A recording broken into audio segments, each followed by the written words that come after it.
চেন্নাই শহর মানেই শত বছরের পুরনো আভা। রাস্তায় বের হলেই শোনা যায় ইতিহাসের গুনগুন। দেয়ালে দেয়ালে পেইন্টিং, মোড়ে মোড়ে ভাস্কর্যে চিত্তার্পিত চেয়ে থাকে এই শহরের পূর্বপুরুষেরা। খেলার মানুষদের মনে এই শহরটা একটা বড় জায়গা জুড়ে আছে। চেন্নাই ক্রিকেটের নাকি দাবার, এ নিয়ে চেন্নাইবাসীর নাকি বেশ তর্কাতর্কি হয়। দুই পক্ষেরই অবশ্য শক্ত যুক্তি আছে। ভারতের প্রথম গ্র্যান্ড মাস্টার, প্রথম আন্তর্জাতিক মাস্টার, প্রথম নারী গ্র্যান্ড মাস্টার কিংবা প্রথম আন্তর্জাতিক অরবিটার সবই চেন্নাইয়ের। এখন পর্যন্ত ভারতের 34 গ্র্যান্ড মাস্টারের 12 জনই উঠে এসেছেন চেন্নাই থেকে। আর ক্রিকেট, এখনকার এম.এ. চিদাম্বর স্টেডিয়াম, আগের মাদ্রাজ ক্রিকেট ক্লাব গ্রাউন্ড, কলকাতার ইডেন গার্ডেনের পর ভারতের সবচেয়ে পুরনো স্টেডিয়াম। ঐতিহাসিক অনেক কীর্তির সাক্ষীও।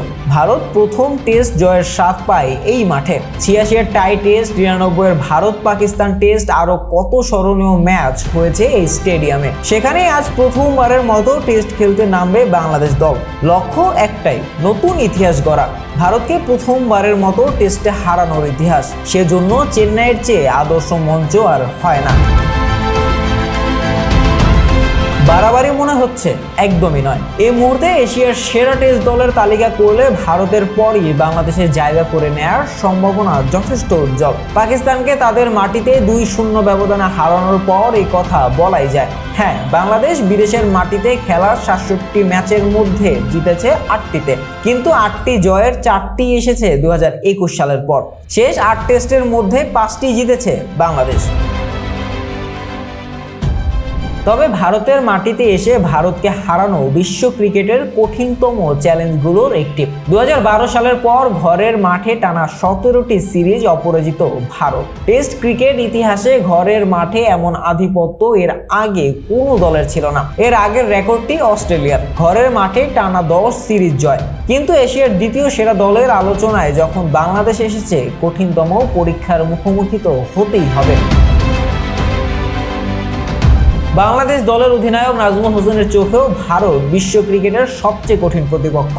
তবে অধিনায়কের ভাবনাটা পুরোটাই বাংলাদেশ কেন্দ্রিক। প্রতিপক্ষকে নিয়ে বেশি চিন্তা না করে নিজেদের নিয়ে ভাবা গুরুত্বপূর্ণ।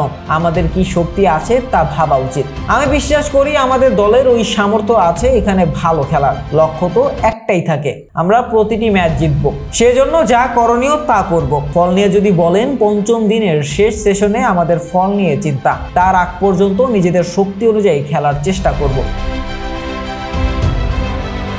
নাজমুলের নিজেদের শক্তিতে আস্থা রাখার কথাটার পেছনে একটা শক্ত যুক্তি আছে। প্রথমত, বাংলাদেশ টেস্ট ইতিহাসের সেরা দলটাই এবার ভারত সফরে এসেছে। এই মুহূর্তে টেস্ট ক্রিকেটেরই সবচেয়ে ভারসাম্যপূর্ণ দল বাংলাদেশ। যে কোনো অধিনায়কেরই 2 জন অলরাউন্ডার নিয়ে একাদশ সাজানোর স্বপ্ন থাকে। সাকিব আল হাসান ও মেহেদী হাসান মিরাজে সেই স্বপ্ন পূরণ হচ্ছে নাজমুলের। দুজনই ব্যাটিং এর পাশাপাশি বিশ্বের সেরা স্পিনারদের ছোট্ট তালিকায় জায়গা করে নেবেন সহজেই।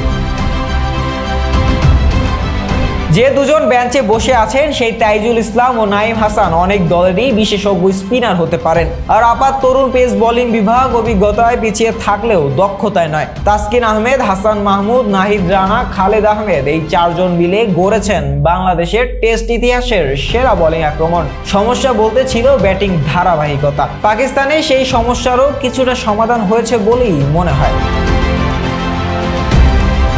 ভারতের কোচ গৌতম গম্ভীর অবশ্য বাংলাদেশকে একটু সতর্ক বার্তা দিয়ে রেখেছেন। পাকিস্তান জয় করে আসা দলটাকে তিনি অভিনন্দন জানিয়েছেন ঠিকই, কিন্তু সতর্কও করেছেন। আমি বাংলাদেশকে অভিনন্দন জানাই পাকিস্তানে ওদের পারফরমেন্সের জন্য। তবে এটা নতুন সিরিজ, নতুন প্রতিপক্ষ।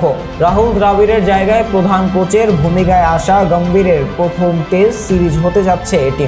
আর শুরুটা কে না ভালো করতে চায়। শাহরিয়ার আহমেদ জয়, ডেস্ক রিপোর্ট, আইকন স্পোর্টস।